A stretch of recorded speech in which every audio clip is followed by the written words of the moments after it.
It's Gorman in the morning with Fletcher and Ryder. Now, 92 KQRS. Gorman in the morning on Minnesota's 92 KQRS. Good Wednesday morning. I am here alongside brother man Paul Fletcher. I like to call the third step of the 5-step program to the weekend.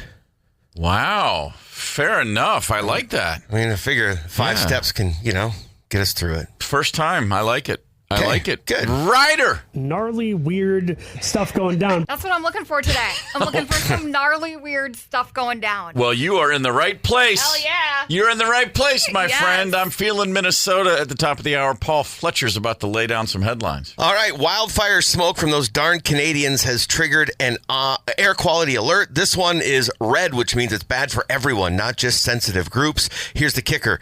It's predicted to last until Saturday, as there are strong northerly winds bringing it out, but not strong winds, or bringing it in, but not strong winds to take the smoke out.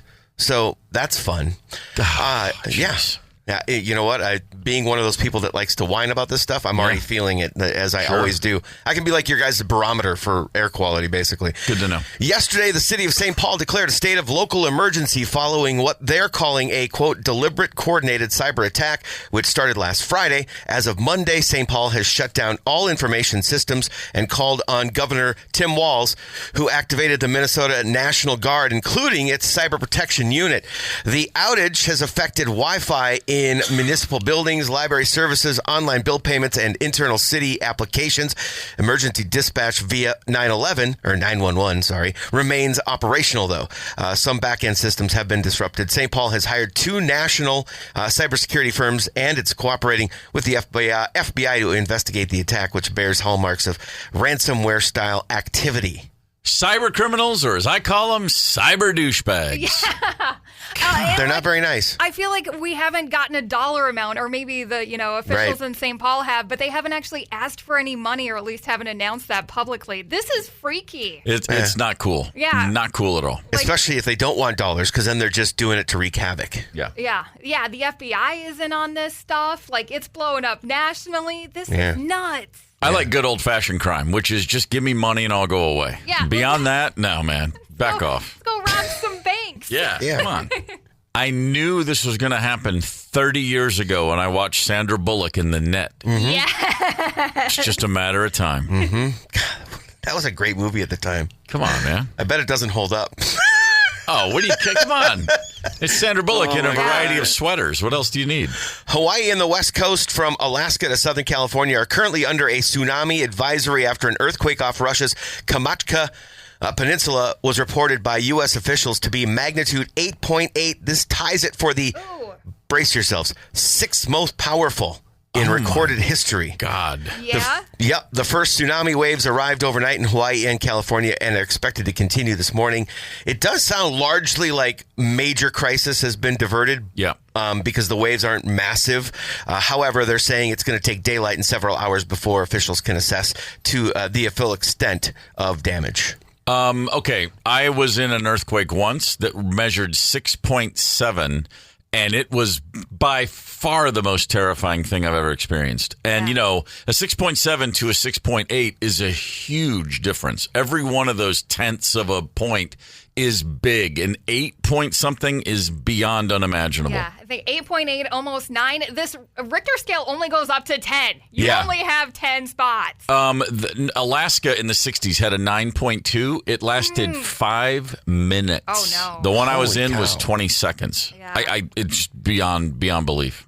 Legendary filmmaker George Lucas made his first ever appearance at the San Diego Comic-Con.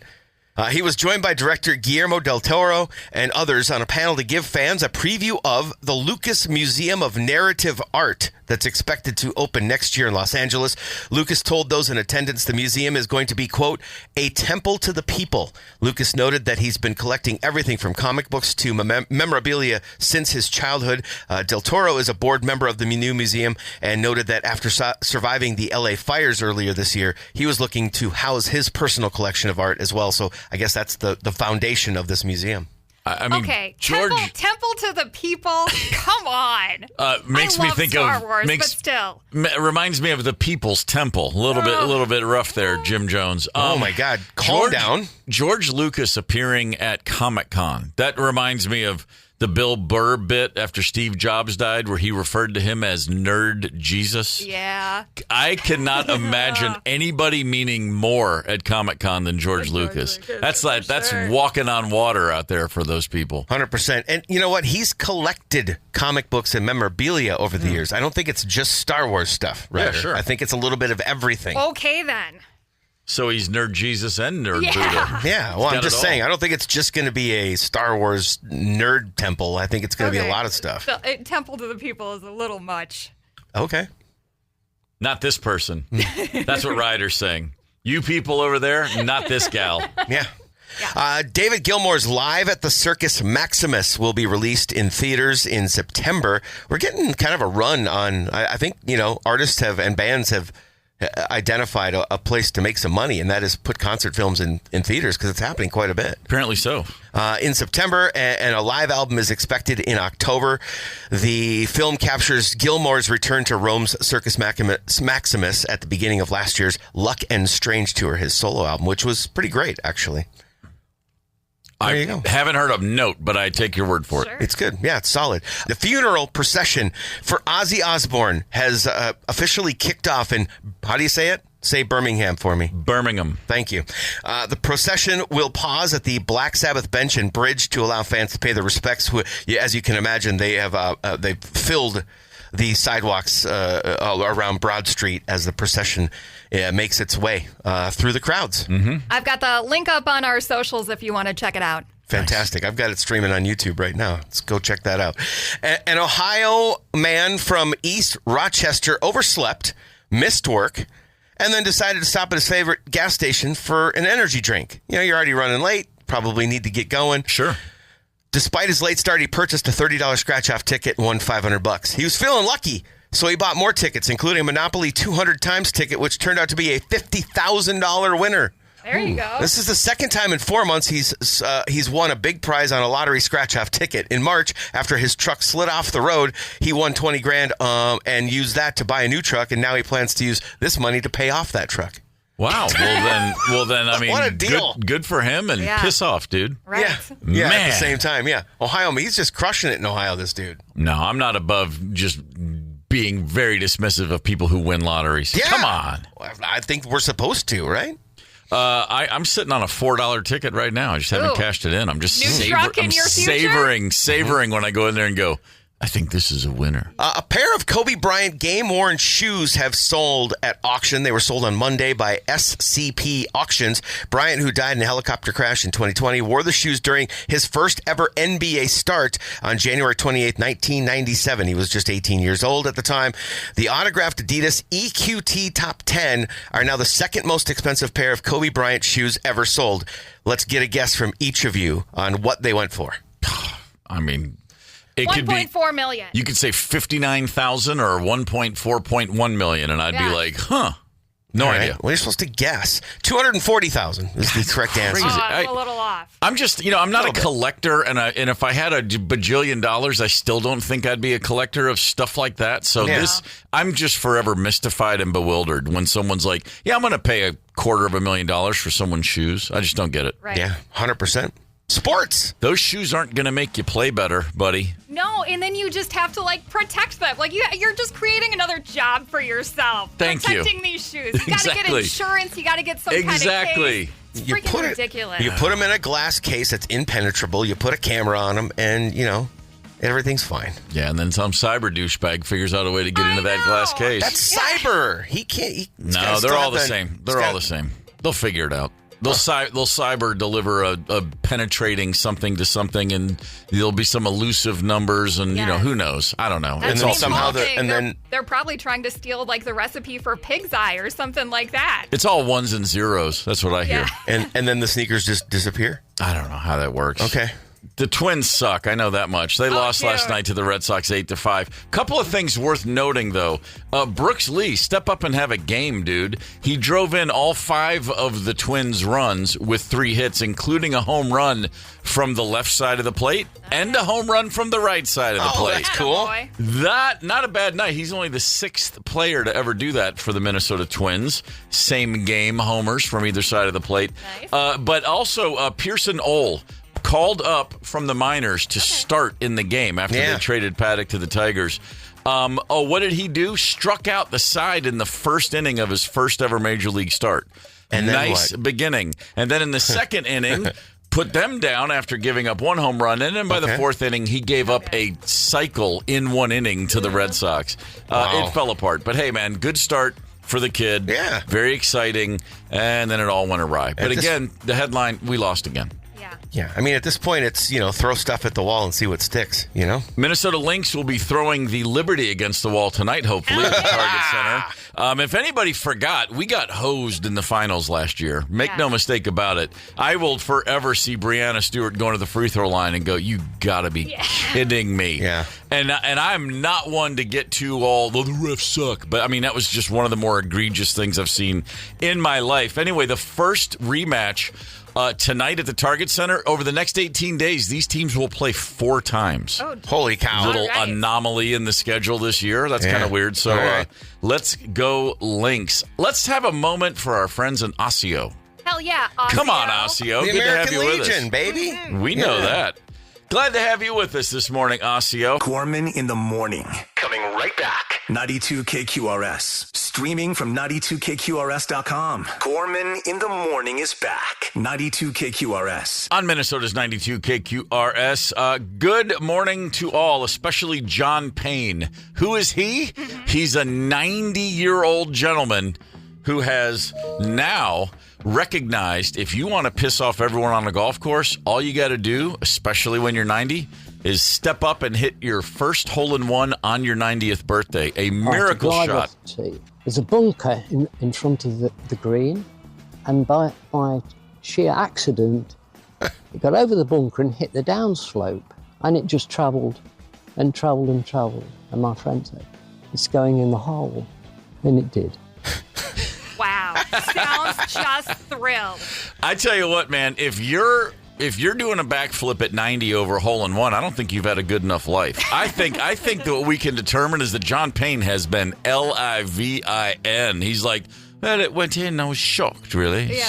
Startling, truly. Between being British and being 90, I think what you can take from his voice is it's going to take more than a hole-in-one That's to what get I'm me saying. excited. Oh, okay, fair enough. No, good for him. He's been doing it right. If this is how excited he gets. It's going in the hole. And it did. Wow. That's it. I can tell you this. I've been golfing for a long time, and I have a hole-in-one in my career. Early in my days of golfing, it was without a question the luckiest thing that's ever happened. It had no skill involved whatsoever. It would be no different than someone who's never played golf essentially hitting hole-in-one. That said, I milked it for all it was stinking worth, man. I was still in my 20s, so I was the anti-John Payne. I was buying drinks, I was high-fiving, I was hugging strangers. I want to just clarify something really quick. Yeah. That has been brought to my attention by all of my friends over my life. You get a hole-in-one, you don't have to explain anything to anybody. All right? Yeah. You don't have to validate it. That sucker went in, man. It doesn't matter if it would look beautiful or not. It still counts. I had dozens of witnesses. It was a miracle. It was a beautiful thing. I really should have never played again because all I've had since 1992 is just frustration because I've never ever stepped up to a par 3 since and not thought, I bet this might be I might get another one. Yeah. This might be the one. Never happened. You're going to be chasing that hole-in-one for the rest of your life. Well, that's not true. I did have a hole-in-one on a disc golf course once. Oh. Hurt my elbow on that throw, too. I bet. Yeah. Funny. You have to ice it after? Funny how that works. Mm-hmm. Hey, question for the parents out there. How often do you look in the mirror and go, you know something? I'm a bad parent. How often do you look back and reflect and go, yeah, I think I screwed that one up? Think about it, 651-989-ROCK. Let's talk about how awful we are at parenting our children. If you have kids, you probably have at least once had the thought, whether you'll admit it or not, well, I mean, I won't be as bad as my parents. I'll be a much better parent than those knuckleheads. And then at some point you find yourself going, this is a little more difficult than I realized it was going to be. Go crazy. Fletcher, first things first. Mm-hmm. Ever beat yourself up? Ever look back on a parenting moment and go, boy, I botched that one. Yeah, absolutely. Sure. Pretty regularly, actually. It's because I strive to be. I don't know about you. I think we share the same philosophy here. I strive to be the best freaking parent I can be. It's the most important job you can have. And so, yeah, I'm going to analyze and beat myself up every mistake I make. There's the balance of I want to be the best parent ever, and I also want my kids to realize I'm just a person, that I'm not some because little kids, you're the sun and the moon and the stars, and you're God to your kids. Yep. And at some point they need to be they need to be dispossessed of that notion, and it's better if you do it than they figure it out on their own. Sometimes I think it's like you want to be realistic with them. Yeah. So everybody's got to walk that tightrope. And my thought, as before I had kids, and when we had little kids, I was like, well, the one thing I'll do differently for sure, like the big mission statement was, if there's a bad thing that happens, if there's trouble, if there's discipline, we're going to explain it. Like, we're going to say, this is why, and this is how, and this is when and what, and explain it all. I heard a lot of because I said so when I was growing up. Exactly. Yeah. And I thought that's not cool. And then at some point you realize because I said so is awesome. That's commandments 1 through 10 sometimes. So a lot of times what I do is my wife is really good at the gentle parenting, as they call it. Get down on their level, validate their feelings. Sure. I'm more of don't do that. Stop. Yeah, right. But then what I've kind of learned over time is, because I've got 12 and 9-year-olds, over the time I've learned in the moment it is because I said so. Yeah. But then when things cool down and things like maybe even the next day or later in the day, I'll sit down and it's like, this is why. This is what the problem was. Yeah. And the other thing too that I rule by is, as long as they know they're loved, everything's going to be fine. Like, you know what I mean? Like, I'll be as hard on them as I need to be, because I'm dad first, friend second, right? And so I'll be as hard on them as I have to be, but as long as they know they're loved, I feel like things will be all right. Yeah, except I there were times when I thought, I'm just raising criminals here. They're just criminal masterminds. Marley, so Connell and Marley, they're 2 years apart. So and boy first, then girl. So they actually emotionally have been on the same level their whole lives, because girls mature emotionally anyway. Like I always say, when she started going through the 12 and 13 like moodiness, he was right there with her. They were the same age emotionally. Right. But when they were really little, like 7 and 9. There was a time when I was in the morning before school, I was they're both sitting at the table having their Eggos or whatever. And Connell back-talked me about something, and I turned around and I was like, you're going to do this. And this is whatever it was. I laid down the law. I said, I'm sick of that, and that's not going to happen. And I turned around and walked out of the room, and I heard Marley say, just tell him what he wants to hear and he'll leave. And I spun around and popped my head back in. And here's Connell, the boy, who is just like his mom, zero poker face. Yeah. He's looking at me like, oh, my God, I think he heard that. My daughter, the criminal, looks at me totally straight-faced, not an eyebrow raised.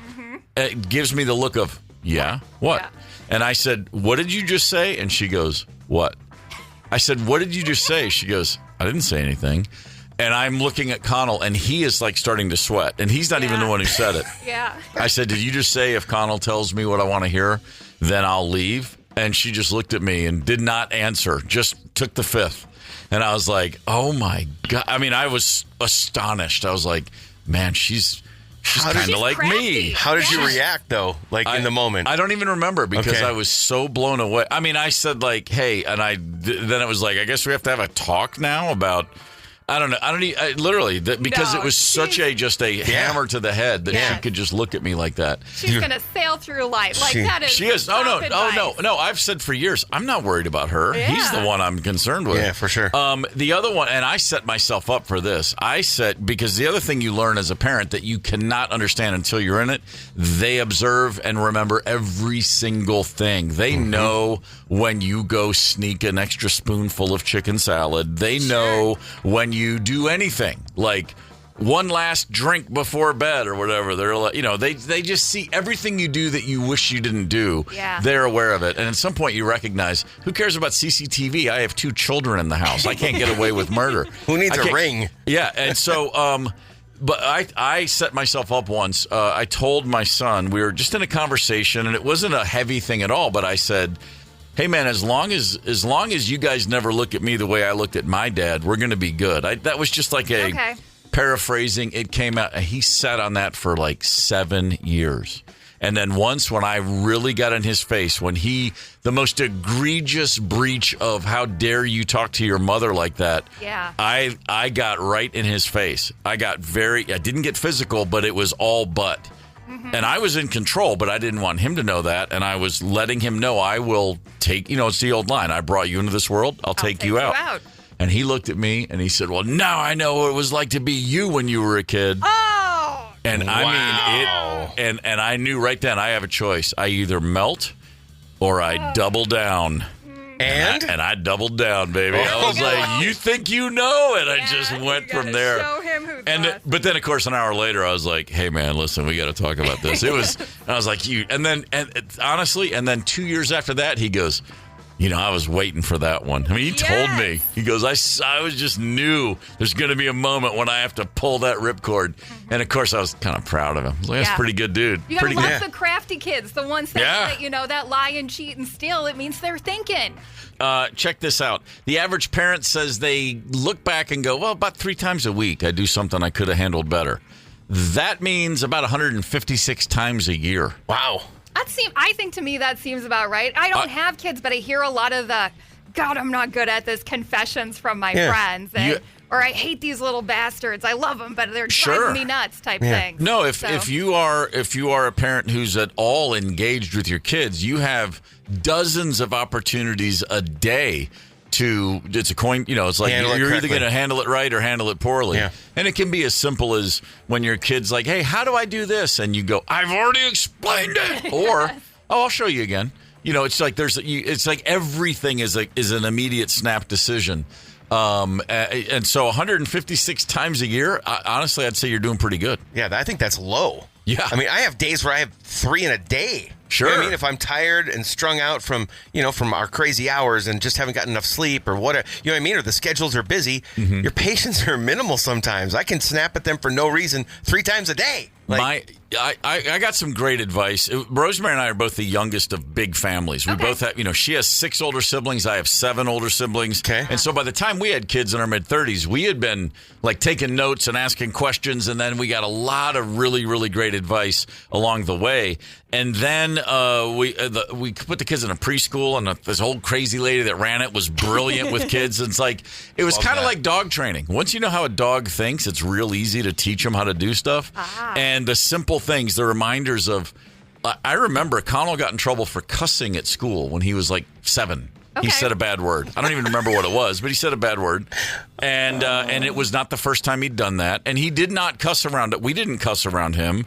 It was a thing we decided. We just don't want I just don't think it's cute when little kids cuss. It's just a thing with me. Not my kids anyway. Irish kids. Now, I love those videos. But he got in trouble at school. We went in and we sat down, and the teacher, we sat and had a little conversation. It was like the every 3 months you go in and sit and talk about how he's doing. But she said in that meeting, she goes, well, now Connell did say a few bad words, and he said this. He got a warning, and he said it again. And we were like, really? And we looked over at him, and the teacher said, Connell, here's something I want you to remember. Those words are for the trash can. So the words that you know are bad, and she did the thing where she buttoned her lip. She goes, you just put those words in the trash can. And I rolled my eyes and thought, lady, he's way too smart for this. And he went, oh, okay. Never cussed again. And I was like, oh, yeah, he's just a 6-year-old kid. Yeah. Why would I think he's any different than any other 6-year-old kid? He's dumb as a bag of nails. He's not dumb as a bag of nails. His brain is still forming. Exactly. Whatever. I like dumb as a bag of nails better. I remember thinking oh, my God, I'm guilty of thinking my kid's a genius. We have got tickets to see the Flaming Lips and Modest Mouse. Mm-hmm. We're going to give them away if we get somebody who can beat the jock, ladies and gentlemen. First up, Kelly in Burnsville. Good morning, Kelly. Nope, she just hung up. She just hung up. All right. Let's pivot to Alex in Coon Rapids. All right, Alex in Coon Rapids. Alex, are you with us? I'm here. Right on. Are you ready to play Beat the Jock? I am. Do you want to play against me or Fletcher? I'll play against Fletcher. Going against Fletcher. Bring it. Okay, all right. headphones off, bud. Headphones go bye-bye. Okay. Topic is going to be common potato chip flavors. You have 20 seconds to name as many as you can, Alex. Are you ready? I'm ready. Set, go. All right, Flamin' Hot, Cool Ranch, Barbecue, Cheddar, Jalapeno Cheddar, Lime, Honey Barbecue, Dill Pickle, Salt and Vinegar, Sour Cream and Onion, Salt 3 and Pepper. It's like the regular greasy kind. Wow. Holy I'm going to give him regular greasy kind. Yeah. Okay, Fletcher, headphones on. Fletcher, let's go. Headphones on. How many you got there, Ryder? Oh, gee, I didn't count. 1, 2, 3, 4, 5, 6, 7, 8, 9, 10, 11, 12. I got 13. I also had 13. Holy cow! What? Oh, Come man. on, bro. Alex, this is looking good for you. Fletcher, the topic is common potato chip flavors. You got 20 seconds. Ready, set, go. Nacho cheese, ranch, cheddar, sour cream and chives, barbecue, kettle roast, salt and vinegar, dill pickle, cracked pepper, garden salsa, cheddar and sour cream and onion, jalapeno. Second. Steve, what'd you get? I got 13. Tie goes to the runner. Tie goes to the runner. Come on! Nice. Damn. In and out in a hurry. Alex. Alex, you just won the tickets, brother. Oh, man. Awesome. That was a close one. That's as close as it can get, my All I friend. needed was one more. Wow. Man. Fair enough. I All right. almost didn't want to count kettle flavored. Or yeah, whatever it was. you Alex, know. hang on. Nice job, Alex. Appreciate you calling in. Kettle's, that's the best type of... It's a kind of potato chip, but kettle roasted or whatever comes in many different flavors. You can just get a straight up... right now, you can go to a grocery store and get a straight up kettle roast potato chip. That's different from a regular potato chip. It's got like salt and stuff. That's it. Yeah, that's just a Anyway. style. Okay, Yeah. so here's a question. Like- If I'd have said Cheetos, It's would like you have counted that's that? not species, that's genus. Yeah, like I Ruffles is disagree. not... Ruffled or rippled is not a flavor of potato Sure, chip. but they also taste the same. Kettle tastes different. It's a different flavor. I don't know. I don't about know, that, man. You guys We're are both gonna- high. No. That's why you're eating chips, because you're high. Trust me. If I'd have said I Cheetos, wish. speaking of, would that have counted? Cheetos? Yeah. No, that's a whole different That's variety not even a of chip, snack. right? Yeah. Now, that's a different genus. That's not a different... Keep trying, brother. Yeah. I'm You're getting right. nowhere. I'm right. Striking out here. That's fine. I'll You be already wrong. lost the I'm ticket, right, though. so- Come on, man. All right. You lost the ticket. I got 13. Leave me alone. Go punch a wall. Gorman in the morning. Coming right back. 92 KQRS. Streaming from 92KQRS.com. Gorman in the morning is back. 92 KQRS. All right. Burmese pythons. I've heard of them. Like all other snakes, they suck. But they really suck in the Florida Everglades. They've first found to be living and thriving in the late 1970s. I mean, that's how far back this invasive species goes to the Everglades. Either accidentally or intentionally introduced, and they have been wreaking havoc ever since. Yeah. And these are the big suckers, right? They're huge. They're massive. They're massive. They're the top predators of the Everglades now. And they've really completely offset the balance, the ecological balance of this entire area. And so every year you always see, famously, they have the python hunt. There's a certain period of time where they're like, come on, everybody from all over the people show up from all over the world trying to grab pythons. But I think you can basically, they're legal to hunt anytime. Florida's like, come on. You want to go deep in the bush and find some giant snakes? Go for it. They say there are roughly 100,000 of them in the Everglades. Oh, man. Yeah, So and top predator, to say the least. And they love to hide. They don't come out much. Masters. So the University of Florida was like, hey, this might sound kind of crazy, but we got some researchers here, and they think they're onto something. They have released 40 solar-powered, remote-controlled robot bunnies. Bunny rabbits. And did they look like bunnies? They look like bunnies, but they're robots. They took this is what they did. They took robot plush toys, like actual stuffed toys. They replaced the guts with motors and heaters, and it imitates the motions and body temperatures of the marsh rabbits, which pythons feast on. Okay. So they've got these bunny rabbits that look like little plush toy bunnies, but they're robots. And they go into the bush, into the Everglades. I call it the bush. I doubt they do. the swamp, whatever. Research has demonstrated that live actual robots draw the snakes out. Like they're just bait. I mean, it's just a Venus flytrap for these pythons. And so now they've released 40 remote-controlled robots to do the same. And if they can pull the snakes out, then they can use these. It's a Pied Piper type of thing. Okay. Wow. Send in the bunny robot, and out come the snakes. So the snake is going to eat the bunny robot, and then it remote detonates, and the guts go everywhere? No, the snake just comes out of hiding, and then someone stands there with a giant cannon and blasts that snake into bits, hopefully. Okay, That or doesn't just seem very captures it. sportsmanlike. We're not. This is not a sporting activity. This is a let's kill the ass out of some pythons. That's what this is all about. I do like Ryder's idea, though, of the bunny just going into the python and exploding. Like, that's the best way to handle it, I think. Well, except they only get one snake per robot. The way we're doing it now That's is not my problem. You gonna build more robots? Come on. Get Michael Bay to film it, turn it into a movie. It'd be great. Man, come on. I'm just all for the robot bunnies. This is the first robot story I've ever been excited about. Yeah. It's fair. It's like, come on, man. Let's bring these. And by the way, I would be remiss if I didn't mention my new hero, Govinda Kumar.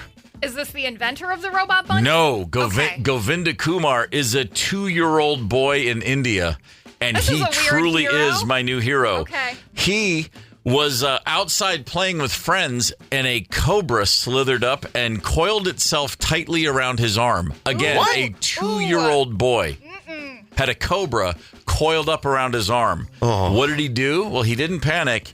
He just thought, well, I'll do what the cobra would do to me. He bit the snake as hard as he could and eventually killed it. Are you kidding me? A 2-year-old boy Damn. clamped onto the snake's neck right under its head as hard as he could and held on with the grip of two A cobra? 2-year-old boys. I don't know. But the snake died. What? The boy did ingest a little snake venom. And he collapsed. He was rushed to the hospital, and he did survive. Wow. He is said to be in stable condition. So right now, the scoreboard, Govinda 1, Cobra nothing. And No word yet on whether his mother actually was part mongoose. And this was in India, you say? Yes. Okay, Yes. well, I have a feeling that Special Forces India is going to be calling on this kid, and maybe give him another year to season, and then it's over. Govinda Kumar, I call him the golden child. Clearly. Put a statue up for that kid right now. That's impressive. Are you a roller coaster guy? Yeah, I like him. Ryder? Sure. Yeah? Yeah. Sure. Okay, fair enough. I'm a big roller coaster guy. I always have been. Yeah. Loved them as a They're kid. fun. I still like them now, although now that I'm thinking about it, it's probably been 10 years since I was on an honest-to-God roller coaster. Wow. Oh, you haven't made it to Valley Fair yet. I have not made it to Valley Fair. Okay. yet. time. Go, You got a go decent once. one. Go once school is in session, and you don't got to deal with that junk. But yeah, Nice. it's a fun day. Yeah, All for right. sure. And just because of opportunity, yeah, I'm trying to think. It's been a while, but Sure. throughout my life, if you say, "Hey, there's a roller coaster," I'm usually the guy that says, "Let's go." Yeah. Probably because I've never had a problem with one. That could be. And there's a place in Ohio, Cedar Point, which everybody says is the best roller coaster park in America. I've heard about this place forever. Never been. And there was a time when I used to think, man, we just book a trip, take the kids, let's just go. Yeah. My wife is not a roller coaster fan, but both my kids are. So, Okay. Never happened. They just opened a new ride a month ago called Siren's Curse. And Siren's Curse All right. it's the first what they call tilt coaster. Here's how it works. A section of the track disconnects from its starting position, and then it turns 90 degrees and then attaches to another part of the track. It's just a Yes. weird, fangled way of saying it's even scarier than you think. It looks like the track is disconnected. It's a whole thing. And it's just yet another level of we'll really scare the crap out of you. I trust physics, so I'm going on this thing. Yeah, of course. As do I. 160 feet high at its apex. That's 16-story building. It's up there. But here's the problem. It opened in late June, and for the 4th time now, it has broken down mid-ride. Ooh. Stopped. What? Okay, that's a month. That's a month. Yeah, 4 times. The other this week, it skidded to a halt shortly after climbing the tower at its absolute height. No, thank you. And then what happened was, the fun thing is they eventually said, "Hey, everybody, you got to undo your straps and you got to get out of the car and you got to come down that tiny little staircase next to the track." You know that tingling feeling you get as a man down below the belt line? Oh, yeah. I'm getting that right now just thinking about this. Because you're that excited? No, because I am not interested at all. There are no shortage of clips on X or /Twitter from other people on the ground going, "Oh my God, look at those people climbing off a 160-foot tower of the track, holding onto the railing." Yeah, this is a tough one. Now, I like you, trust physics, and I would ride this ride, but I don't know that I'd ride it knowing that it's now stalled out 4 times in a month. I'm going to need to see some track record. I trust physics as well. A literal track record, yeah. I trust physics as well, but also physics can sometimes let us down. Mechanics can break. I guess that's true. I've never had a problem on a ride like this. I mean, I've had a problem where I got on a ride and I was hungover and it made me sick, but under normal circumstances, no. Not the ride's fault. Never a technical thing. And I grew up going to a very small... not a state fair, but a western part of a state fair in a small town, and rode the double Ferris wheel. I'd get on the scrambler. I'd get on all those kind of rides. Sure. And my memory now, as an adult looking back, the carnies who were setting those things up, right. I don't know why my parents let me get on anything that they had been in charge of and operating, but all was well. I'm curious, have you ever had this experience? Because at least once a summer, the story will break somewhere in the world. A roller coaster gets stuck, and people, sometimes they're hanging upside down on those rides, and those are the ones that freak me out. Paul Fletcher. I've had that exact, you just said it, the corkscrew at Valley Fair. I've been one time. Corkscrew. Yeah, Wait. Probably 15 years ago, something like that. You were on the corkscrew? Yep, and it went. I mean, it's not an incredibly scary ride by roller coaster standards generally today, speaking, but it does have a corkscrew. You do have an upside down, and yes, it stuck upside down. It stopped mid cork. Yep, and they were able to. It was not a it wasn't a viral moment, if you will, because it was I don't know. It lasted a few seconds. I don't know how long. It was 15 years ago, but we were upside down. They did fix it, finished the ride, and everything was okay. Okay, so is it mid cork or is it mid screw? I'm getting stuck on the semantics. Okay, so you're riding a roller coaster. You're approaching the corkscrew, and as you go up and you end up upside down, it just stops. It just stopped. Yep. Do you remember, was it like a jerk, or was it you felt it slowing down and then it just eventually crawled in? If I remember correctly, it was kind of a jerk. We weren't fully upside down, but we were on the precipice of being upside down. And so, it was really strange. Okay, that's a little scary. Exactly how long were you stuck upside down? Was it enough I'm going to say a few seconds, I would say. So did they make any kind of announcement or anything like that? Like, hey, give us a sec? If they did, it was like we were too far down the track to really be able to hear what they were saying. And that was 15 years ago. I don't remember exactly. And now that I think about it, I think they actually... No, I'm not. I'm not going to make things up. My memory's feeling like they backed us out of it. And backed us back to the... Okay. But I could be making that No up. offense, but I have to ask, how drunk were you? Not. Wow. Okay. No, but it freaked me out, man, because I was reluctant to get up on these. I like thrill. I like speed. I've always been around cars, but I kind of like to be in control. Yeah. And I do not like heights. So I have to get over the climb. The climb is the part I hate. But once we get past that, and then this happened, it freaked me out a little bit. It took me a minute to bounce back. 651-989-ROCK. Have you had an incident like this ever? I'm trying to think, because I've been on so many rides, and I've never even been on a ride. Oh, wait, no, I have. Hold on. Hold the phone. Yeah, I did no problems when I was there. But yeah, one of my actually craziest roller coaster experiences involved the story I heard after I got off. It was like, oh, you enjoyed that? Well, you know what happened here last year, right? 651-989-ROCK is the talk and text line. If you got a roller coaster or other ride story, let's have it. Joe in Rosemount is on the horn. Joe, good morning. Good morning. Joe, what do you got for us, brother?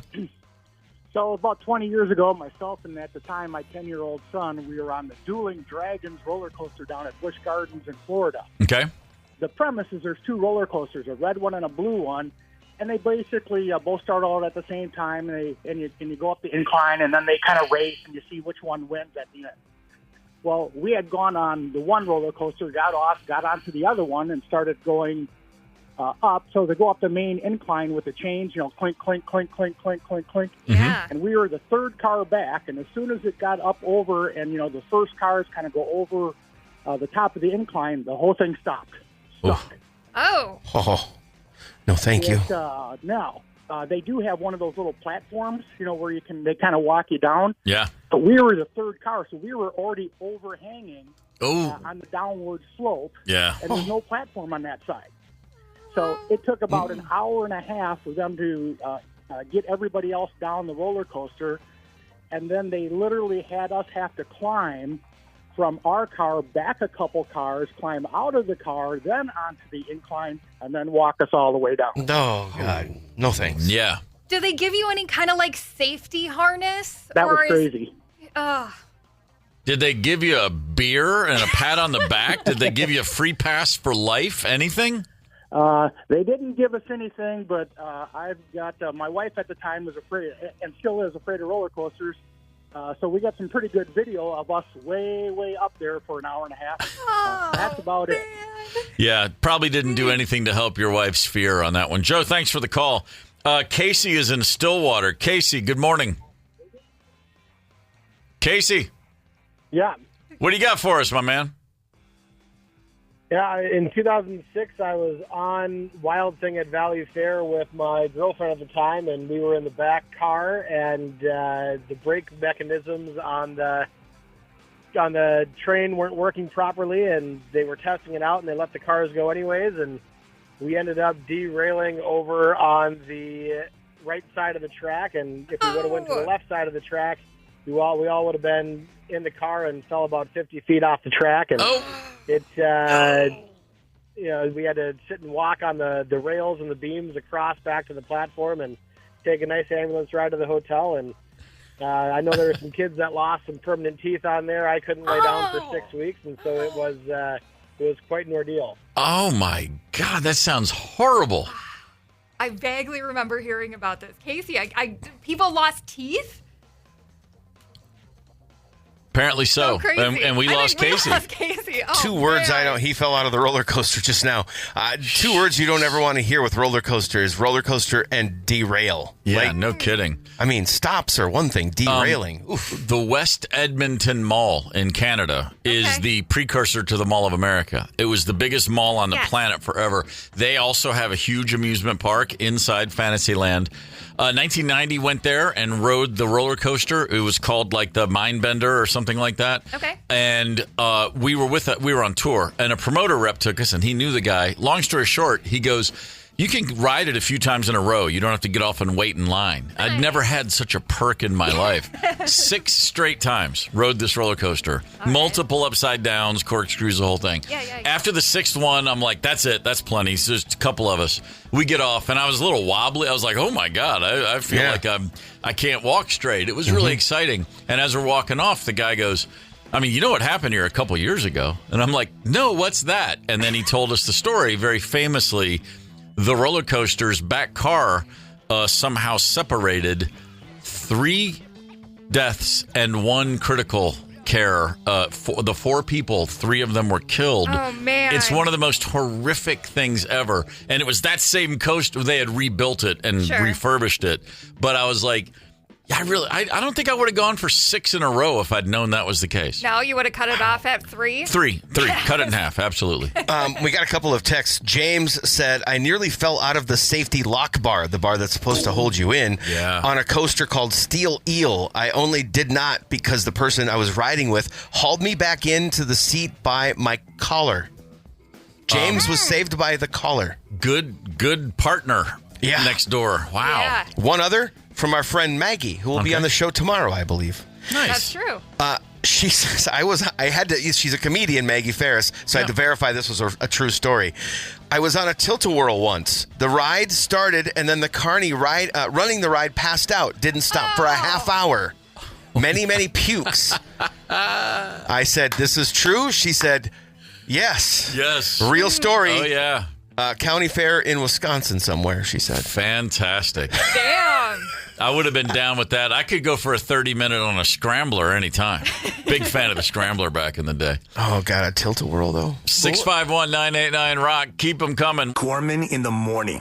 Coming right back. 92 KQRS. Streaming from 92KQRS.com. Gorman in the morning is back. 92 KQRS. It's a Wednesday morning. We've been talking about roller coaster or any other thrill ride experiences gone awry, if you will. I've gone down the rabbit hole on Instagram before of just the slingshot ride, those things where, and just they have the camera set up so you can watch people pass out or faint or whatever they do and Their scream. boobs fly out. Those are so fun. I mean, I don't know why. For some reason, like I've never laughed when someone slips on a banana peel. If I see someone fall, I don't think that's funny. Watching people freak out in the slingshot, I'll go all day on that stuff. Have you seen the one where the bird lands on the girl? No. Literally, like, right here. And all right. She just... Right here on her and shoulder? Panics. On her shoulder. Yes, Okay. Thank you. It's radio, not TV. And she, panics for a second and then just, goes, get out of me. Get out of here. And threw the bird off. Topped only by the very famous Fabio on the roller coaster. A bird smashed right into his face. Remember that? Oh, that's right. Oh, you can see the image of a bird going right up into Fabio's grill. Poof. Oh, yeah. Did the Watch bird out. make it? I don't think the bird made it. Oh, no. No, I'm sorry. What about Fabio's teeth? Those, what are you kidding? Those are like titanium strength, man. Think He's so? Fabio. Okay. 651-989-ROCK. Ever had a mishap on a ride? We've got a lot of text messages. Feel free to text and or call 651-989-ROCK. Fletcher's, there's a text you wanted to share. Yeah, this is a good one. It's from a 715 area code. I was about 12 years old at the Washington County Fair in Lake Elmo, Minnesota, when myself and two friends found ourselves stuck on the scrambler for approximately... My childhood dream was to be stuck on the scrambler. That's always my favorite ride. Let's see if you could last 10 plus minutes.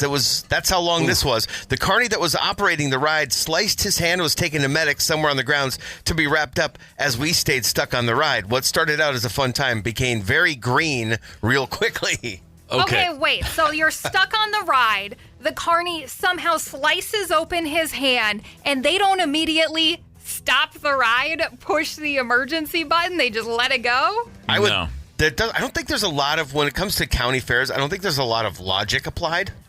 I also don't think he sliced his hand. I think he was playing that knife game where he spreads his hand out and is just he's trying to impress the other carnies by how fast he can slam the knife in between his fingers. If I know carnies, that's what was happening. There was one other one from Rochelle that I think is pretty great because I think it echoes a lot of people's thoughts. My incident, getting in line with my daughter and being sat very front seat of Wild Thing at Valley Fair. Terrifying. Oh, yeah. Oh, that was it? I remember having to wait in line to get onto Wild Thing when it first opened, and it was luck of the draw what seat you were going to get, and we lucked out and got the front sometimes. We spoke a few hours ago about bad parenting decisions we made, how often we're bad parents. I was the worst parent at Six Flags just north of Chicago ever when I took my then 6-year-old daughter on a roller coaster that I thought was in the family variety, but was in the thrill ride action, don't take a 6-year-old variety. Yeah. And boy, did that go wrong. And when I left the ride and had to carry her because she was so traumatized she couldn't walk, I walked the walk of shame past all the parents going, look at that terrible dad with the long hair. He must be on drugs. I wasn't on drugs. I wish I had been. I could have at least explained myself. Here's today's last word. Okay. We all remember the original Volkswagen Beetle. I do. Yeah, the Not cool... personally, but I remember seeing one. The Herbie the Love Bug looking Volkswagen Beetles. They always look the same year in and year out. Yep. On this day in 2003, the very last old school Beetle was produced. There was a place in Mexico that made them all the way up until 2003. Wow. The vintage ones? Yeah, that same body style. They still, and if you would ever see them in Central and South America, you'd still go down there and be like, where'd all these Beetles come from? Well, they were still producing them. So anyway, today, in 2003, the very last one ever rolled off the line. All right. And that reminds me that there was a time when the Volkswagen Beetle had a little more going on than you may be aware of. In 1959, in fact, a very rare optional dashboard-mounted coffee maker could be purchased in a Volkswagen Beetle. It was called the Hertella Auto Caffeine Machine. It allowed drivers to brew coffee, tea, or even broth while on the go. Sure. The coffee maker plugged into the car's cigarette lighter. It came with porcelain cups that could be magnetically attached to the machine. Oh, man. There was a time when you could make coffee while driving to work. Hell yeah. And that time was 1959. So, yes, we did put a man on the moon in 1969. I think Starbucks probably kiboshed that. Man. They said actually it was safety concerns. People get a little too consumed with the coffee. Oh, no. You think? Yeah, that checks out. They can't even drive with a full cup of coffee, let alone creating it. Making it themselves. Tomorrow on this show, Rank You Very Much with our buddy Maggie Ferris in studio. Stoked to see Maggie. Always good to see Maggie. That'll be exciting. Fletcher, what's coming up next? We're going to go commercial free about a little bit before noon, and that's about as far as I've gotten into planning. So we'll figure it out, though. Shooting from the hip, winging it. Got to do it every now and then. We'll be back tomorrow morning. Talk to you then. Gorman in the morning is also Gorman on the go. Get the 92 KQRS app and stream live or catch the Gorman in the morning podcast anytime. 92 KQRS.